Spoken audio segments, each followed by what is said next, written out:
Olá! Hoje aqui no Academia vamos falar sobre a evolução do federalismo no Brasil e como este processo afeta a atual configuração do Pacto Federativo Brasileiro. E o estudo é do mestre em Direito, advogado e professor universitário de São Paulo, Luiz Alberto Awazu. A importância da sustentabilidade do Pacto Federativo no Brasil e sua relação com o desenvolvimento nacional. Dissertação apresentada à Faculdade de Direito da Universidade de São Paulo para obtenção do título de mestre em Direito. Orientador, professor doutor associado, Alexandre de Moraes. E para participar do nosso programa e debater esse tema, convidamos o doutor em Direito Público e procurador federal Marcelo Novellino e o doutor em Ciências Sociais Alexandre Rocha. Obrigada, Marcelo, pela presença aqui no Academia. Eu que agradeço pelo convite, é um prazer participar. Obrigada, doutor Alexandre. Eu também que agradeço, é uma satisfação estar participando do programa. Bacana. Vamos então conferir agora um rápido resumo para a gente entender melhor esse tema. A dissertação de mestrado analisa os elementos que compõem o Estado Federal, a evolução do federalismo no Brasil e como este processo afeta a atual configuração do Pacto Federativo Brasileiro, com o intuito de compor mecanismos de superação das desigualdades regionais no país e fomentar meios de cooperação. Luiz, obrigada pela presença aqui no programa com a gente. Eu que agradeço a você e à TV Justiça pelo convite. Bom, queria começar entendendo e até explicar para quem está em casa o que é o Pacto Federativo. Bom, o Pacto Federativo é a associação que existe entre os diversos estados, os entes federados e a União, que compõem esse verdadeiro contrato. Aí o nome pacto. Federalismo vem dessa origem, da palavra pacto. E é uma verdadeira negociação. Onde está essa negociação? Na Constituição Federal. É ali que determina as competências, o espaço de cada ente federado. Por quê? Cada ente federado, ou seja, estados, municípios, União e Distrito Federal, possuem autonomia. Um não está subordinado ao outro. Portanto, é fundamental que eles cooperem entre si para que, no todo, o sistema federativo possa funcionar de uma forma harmônica. Entendi. E de onde que veio a vontade de estudar esse tema? Que não é muito comum, né? A gente vê dissertações nesse âmbito. Sim.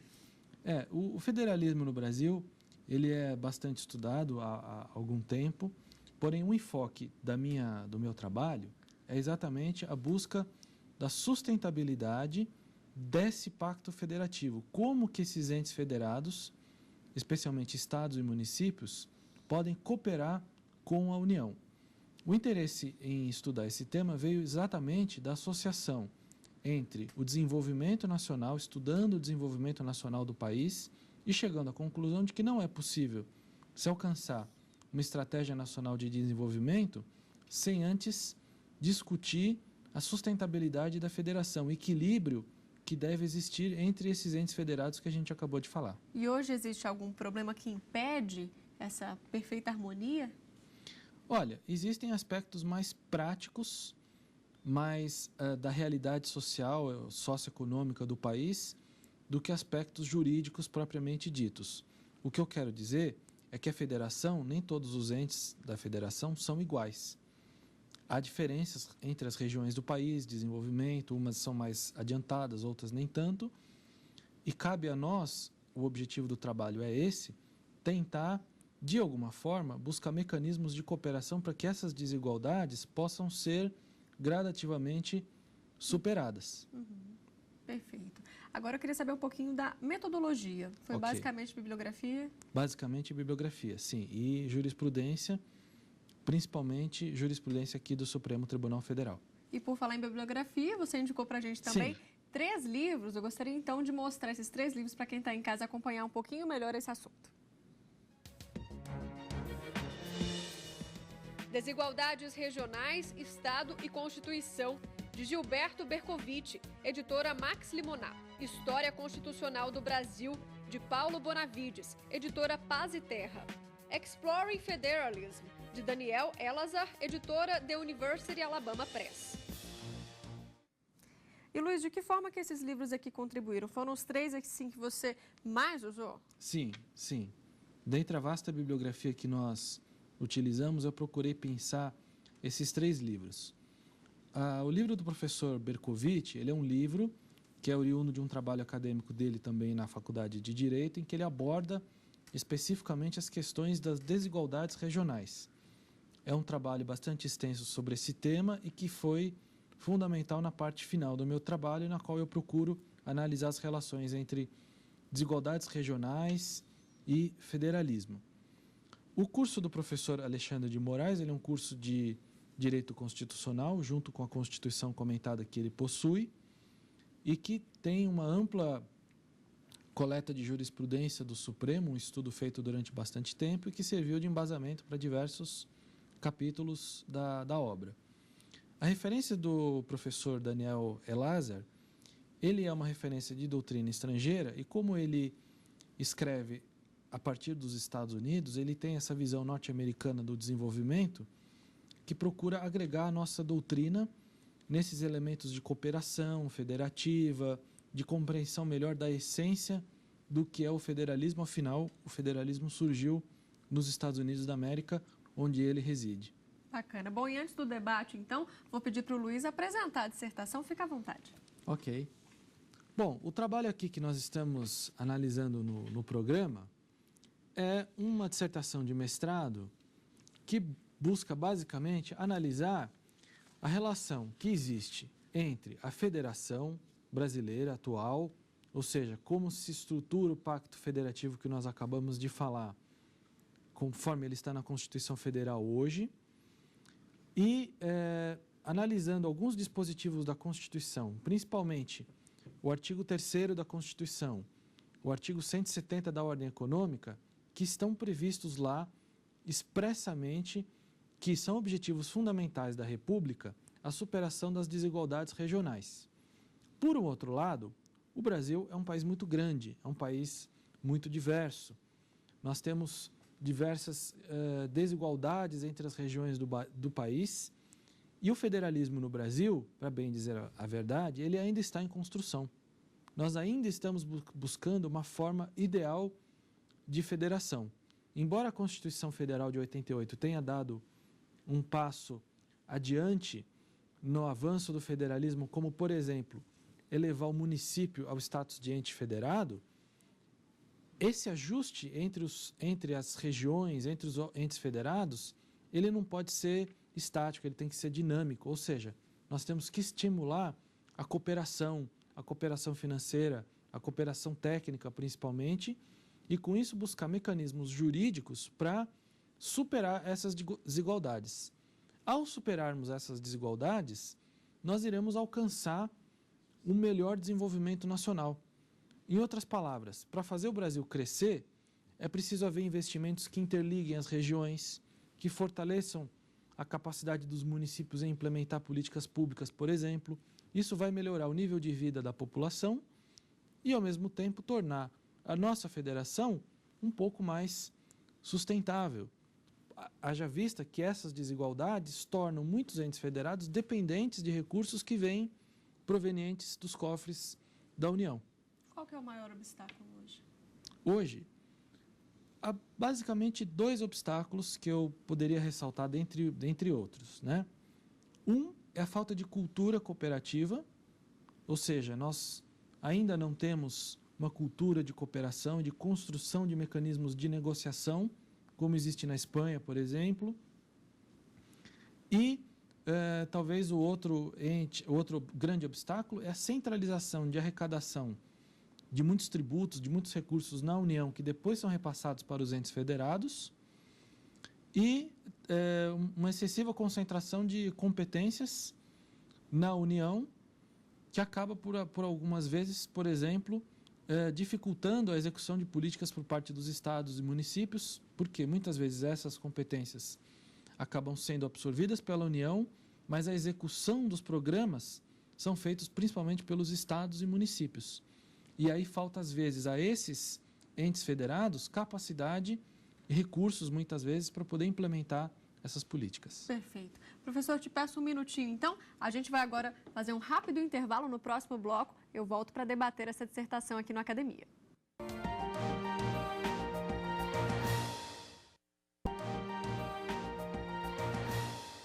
Nós estamos de volta e hoje a gente fala aqui no Academia sobre o federalismo no Brasil. A dissertação é do mestre em Direito Luiz Alberto Alazul. Bom, então chegou o momento da gente debater esse tema tão interessante e importante. Marcelo, gostaria de começar contigo. Sim. Em primeiro lugar, eu gostaria de te parabenizar pela escolha do tema. É um tema extremamente importante e que, após a Constituição de 88, ficou um pouco relegado ao segundo plano.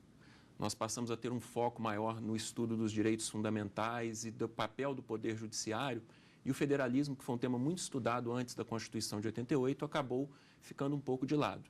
Então, você fez uma escolha que eu acho louvável, porque é um tema realmente de extrema importância.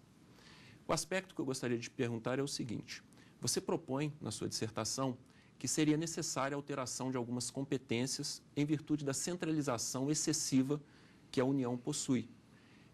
Esta alteração de competências, ela encontra um óbice nas cláusulas pétreas previstas no artigo 60, parágrafo 4º, já que a forma federativa de Estado está lá consagrada como uma cláusula de intangibilidade. Nós sabemos que a cláusula pétrea, ela não impede a modificação literal dos dispositivos, ela protege o núcleo essencial de determinados institutos e princípios.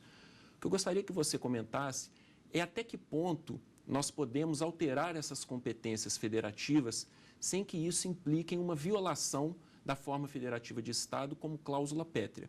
Quero agradecer a pergunta e a participação aqui no programa. De fato, você tem toda a razão. A competência, o rol de competências, ele é descrito na Constituição e, portanto, não poderia ser alterado por uma lei ordinária, por exemplo. A cláusula pétrea, para que o público em casa possa entender, são algumas emendas, algumas matérias que não podem ser passíveis de emenda à Constituição, sob pena desse projeto nem chegar à votação, pois o Supremo fatalmente o anularia. Na questão da transferência de competências, nós podemos adotar dois critérios. Ambos por emenda à Constituição, porque a matéria expressa na Carta de 88, na Constituição Federal, então não haveria outro meio senão por emenda à Constituição. De fato, nós temos três tipos de competências na Constituição para o público em casa poder entender. Competências exclusivas da União, competências concorrentes e zonas mistas ali que nós poderíamos trabalhar. O artigo 23, por exemplo, da Constituição, fala de competências comuns, em que tanto municípios como estados como a União podem atuar ao mesmo tempo. Então, nós teríamos dois caminhos ali, ou a edição de leis complementares, conforme está no parágrafo único do artigo 23, estimulando a cooperação federativa e a transferência pontual de competências, principalmente no âmbito de execução de programas, ou uma emenda à Constituição mais ampla que pudesse transferir expressamente para os estados e os municípios atuarem no interesse local de algumas matérias, porém de forma proporcional, por exemplo, à sua população ou ao seu grau de evolução econômica, por exemplo. Respondido? Sim.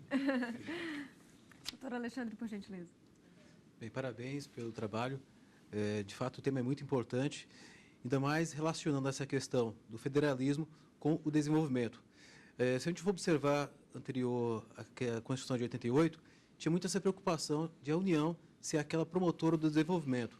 Você trouxe uma das suas literaturas, Fernanda Brúcio, que mostra justamente essa diferenciação que ocorreu a partir de 88, onde os estados passaram a ter um papel mais proeminente na questão das políticas e da política como um todo do país, a despeito da importância da União.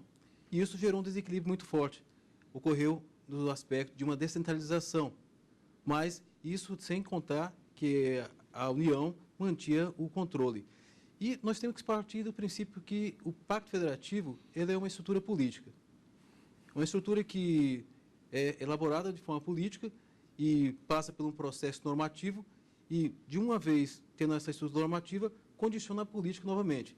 Então, a gente observa que há alguns aspectos que estão extralegais, extraconstitucionais dentro do Pacto Federativo. E eu queria abordar contigo como que você encara esses aspectos extralegais no processo de desenvolvimento, porque a norma em si ela não é capaz de uniformizar toda essa desigualdade. que há dentro da federação. Se não é a norma em si, como é que, então, a política, se você acha que há essa possibilidade de permitir esse desenvolvimento que você vê que, no seu aspecto regional, tem muitas questões políticas por trás? Sim, sim. Muito obrigado pela pergunta.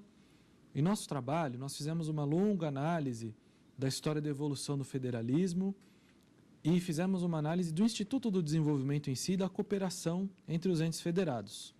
Quando nós falamos de federalismo, está implícita ali a questão de negociação entre os entes federados e mesmo a negociação política, por exemplo, no Congresso Nacional, onde o Senado representa os entes federados.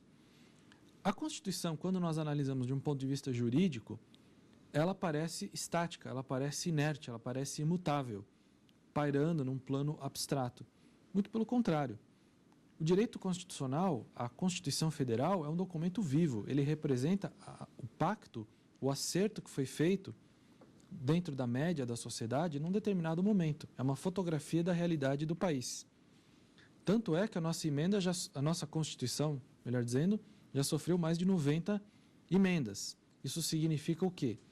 Que aquela realidade política de outubro de 88, ela vem se alterando dentro daquele quadro geral que a Constituição determina, como nós acabamos de falar. Um desses aspectos são as cláusulas pétreas. O papel dos estados na federação não é de hoje. Os estados representam um papel importante na federação, haja vista que a derrubada do Império e a proclamação da República se deu basicamente num movimento de autonomia de vários estados que não queriam mais se subordinar ao centralismo da coroa. E a política dos governadores, a política do café com leite, enfim. Isso é um acerto que é feito entre o plano nacional e o plano regional dos estados, e é assim até hoje, e é normal que o seja.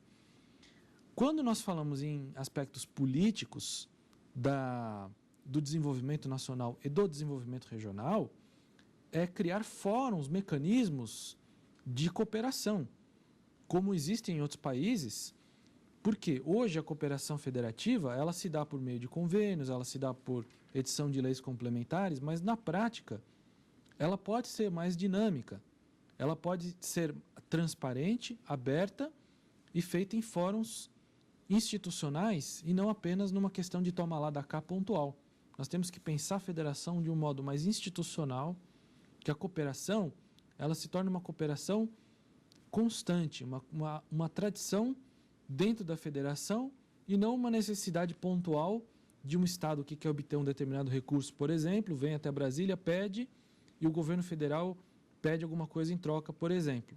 Se nós transformarmos isso num processo maior, com a criação, por exemplo, de um Conselho Nacional de Desenvolvimento Regional, conforme está proposto no trabalho, ou outros fóruns, nós podemos, com isso, tornar a Federação Brasileira algo mais maduro, mais seguro, mais transparente para os entes federados, que vão saber como negociar melhor as suas necessidades pontuais.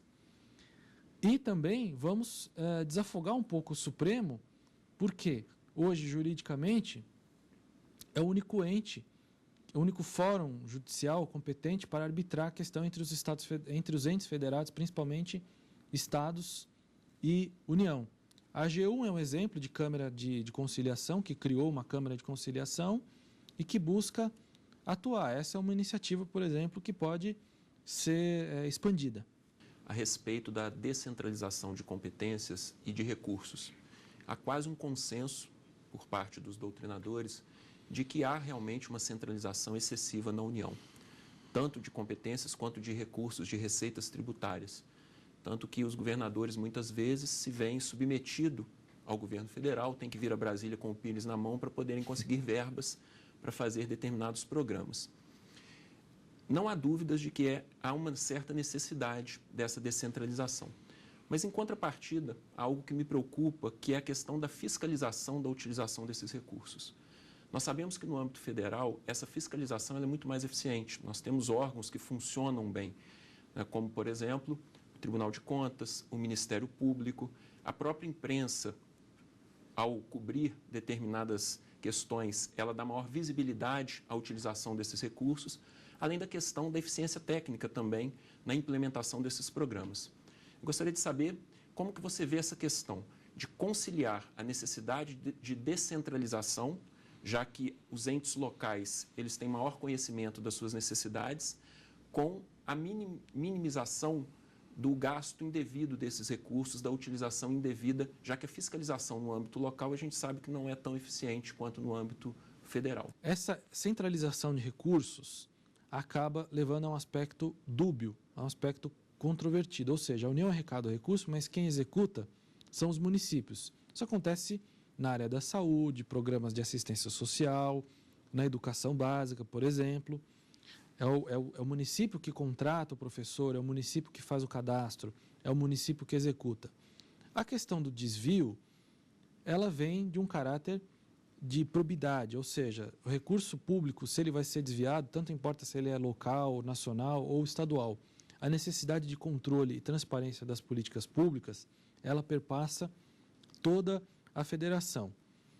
Mas, respondendo especificamente a sua pergunta, a descentralização ela vai implicar, teoricamente, uma transferência da fonte de arrecadação para o próprio município. Aí vai para o âmbito dos tribunais de contas estaduais e para o Ministério Público Estadual de cada ente da federação controlar. Eu acredito que, a respeito da maior necessidade de cooperação técnica e financeira que deve haver entre a União e principalmente os municípios, também isso deve vir acompanhado de mecanismos de transparência do gasto público. Uma necessidade maior de uma cooperação mais atual para que esses cadastros, para que a execução se torne um controle em tempo real da sociedade. Sites como contas abertas, transparências, ele facilita esse controle. E talvez uma penalização maior do agente público que utiliza mal o dinheiro público, os recursos do erário, possa talvez criar uma prevenção. Mas, de fato, o controle local, quando essas políticas são descentralizadas, afinal, ninguém mora no Estado, ninguém mora na União, todo mundo mora em algum município, é sempre o melhor controle, o controle feito pela comunidade, que sabe onde o prefeito gasta o recurso. É muito mais difícil numa cidade de pequeno e médio porte você pegar um dinheiro federal, arrecadar um recurso e não gastá-lo da forma correta. O controle federal no nível nacional, num plano maior, é fundamental, porém o controle local é essencial. Isso só vai ser feito com maior mecanismo de transparência e participação da população. Você ressaltou que tem de ter essa maior disposição para que os municípios possam atuar. Mas se a gente for olhar no organismo institucional do federalismo brasileiro, ele é a instituição ou ente federativo que tem menos poder. Ele não tem justiça, ele praticamente não tem polícia, ele não tem representantes do legislativo, como tem os estados que têm a capacidade de ter o senador.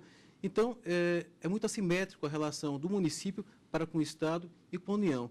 E nesse ponto, como é que uma estrutura tão assim desprestigiada, vamos colocar nesse aspecto, como ente federativo dentro do federalismo, teria condições de operar mudanças tão grandes? É um pouco difícil a gente imaginar que os municípios vão atuar sozinhos, isoladamente.